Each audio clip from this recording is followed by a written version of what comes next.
Welcome back to Arise Prime Time. I'm Charles Aniegolu.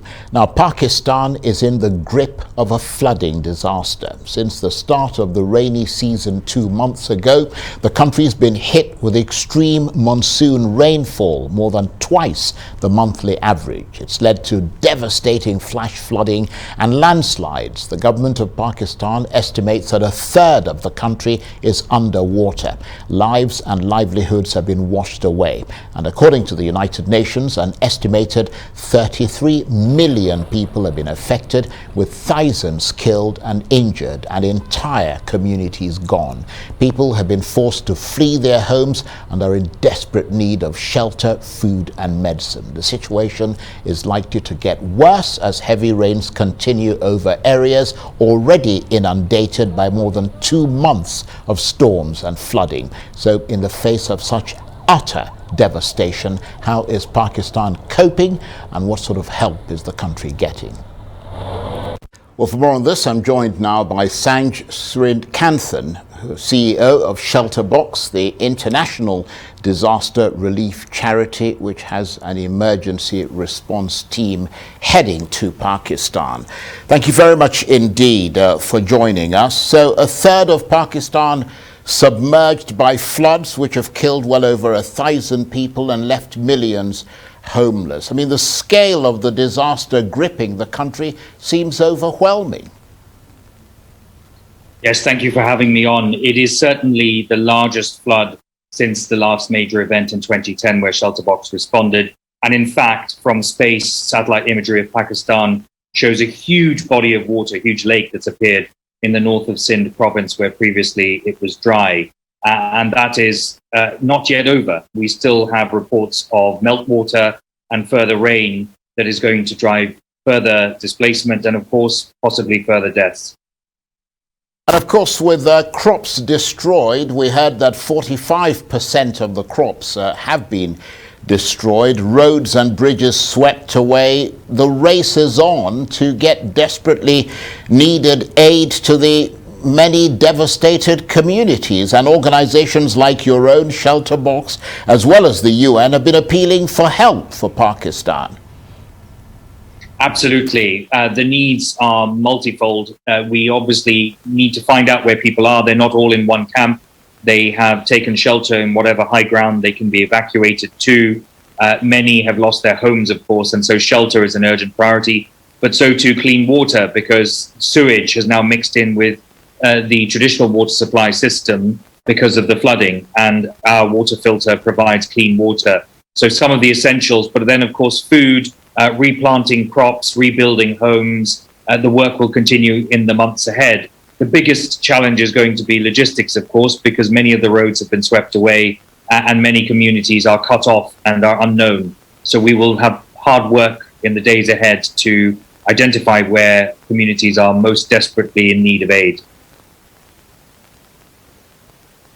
About, I mean, so many people in their millions. I understand the estimate is around 33 million affected, but it's not just, as you said, a matter of enough aid coming in, is it? It's a question of getting it to people quickly enough. Absolutely. It's 33 million affected. The number will go up. And the reason for that is Pakistan is a largely dry country that survives because of this massive river, the Indus River, that flows through it. And many people live near it because it irrigates crops, it provides life, but it is also lethal. And so being close to the river puts you at greater risk. So it's not just 33 million affected, it's not just a third of the country under water, it's some of the most habitable, densely populated parts of Pakistan that have been affected, people and land. And getting the aid there is traditionally where aid projects fail. It's not getting the aid, it's getting it to where it's most needed. And being good at logistics is the absolute primacy in a flooding situation where roads and where rivers have become lethal avenues. Well, just tell us a little bit about your charity Shelterbox. It is, of course, an international disaster relief charity. You've got a team, an emergency response team on its way to Pakistan. Tell us more about Shelterbox and what it's hoping to do there. Well, Shelterbox was created in 2000 to respond specifically to disasters like flooding, because our box, our kit, contains all the essential things you need to survive when you've lost your home. So it includes a tent, it includes mosquito nets, water filter to purify dirty water, as well as household items for cooking, cleaning, and entrenching tools as well to dig around and make your tent secure. So it is absolutely the package you need to survive till you can rebuild your home. And flooding is the most common response that we respond to. And in fact, as I said, we were there in 2010 for the Pakistan floods. So we know the country well. The challenge is getting that aid package to the area most affected.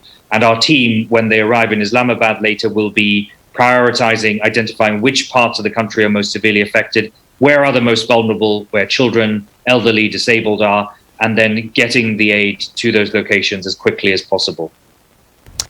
Well, some would say that you've certainly got your work cut out for you, but it's very commendable that you respond as quickly as you are to this clearly unfolding and continuing emergency. I mean, how big is your team there? Obviously, you're not going to solve all the problems, but you're hoping to deal with at least some of it.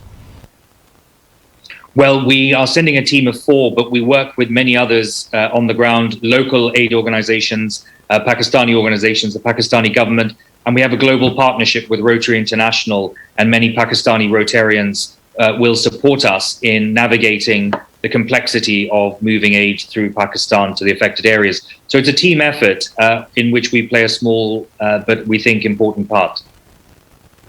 Well, absolutely. And of course, the UN Secretary General called this a monsoon on steroids. These unprecedented flash floods that have killed so many people, displaced so many. But now we hear that the people in southern Pakistan, and I think you touched on that earlier, face yet more devastation with a surge of water flowing down the Indus River.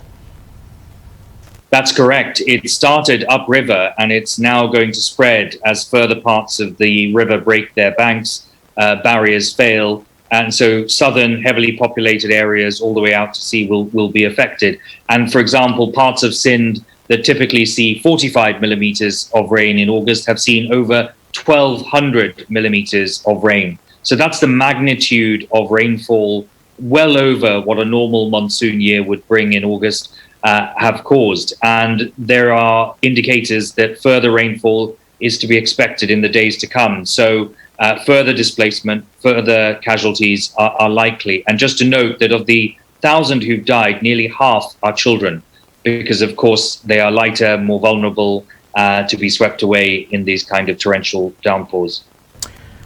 Well, that's absolutely tragic. And what are your thoughts on why this is happening now? I mean, these exceptionally heavy rains have been blamed on climate change. Yes, well, what we know as Shelterbox, we're not environmental experts, is that we are responding more frequently, with less predictability and with greater severity to disasters like flooding. That has been the trend for certainly the last 5 years. We helped 2 million people since we were founded, but the last million we've helped since 2015. So you can see that we're getting busier and busier. And at the same time as we're seeing flooding in Pakistan, we're seeing drought in Somalia, unprecedented drought, perhaps the worst in this century. And that is an indicator of the severity of weather that can disrupt areas that are just not used to heavy rain or can't survive without it. And that is going to be an increasing feature. So we do need to take our responsibility to the climate seriously. And we have to bear in mind that in places in Africa with large refugee camps of, say, 30,000 like Minawao in Cameroon, they produce as much carbon emission as 60 homes in Europe. So it isn't the people suffering that are causing this. It is often other parts of the world. So there is an important recognition that this is a global problem and we're dealing with the consequences, but we can't treat the cause unless the global community comes together. Well, I couldn't have said it better myself. Sanj Srikanthan, CEO of Shelterbox, the international disaster relief charity. I want to thank you very much indeed for joining us today. And of course, his team has an emergency response team heading to Pakistan. And you're watching Arise Prime Time. Plenty more still ahead. In a moment, I'll introduce our analyst who is with me for the rest of the programme. Stay with us.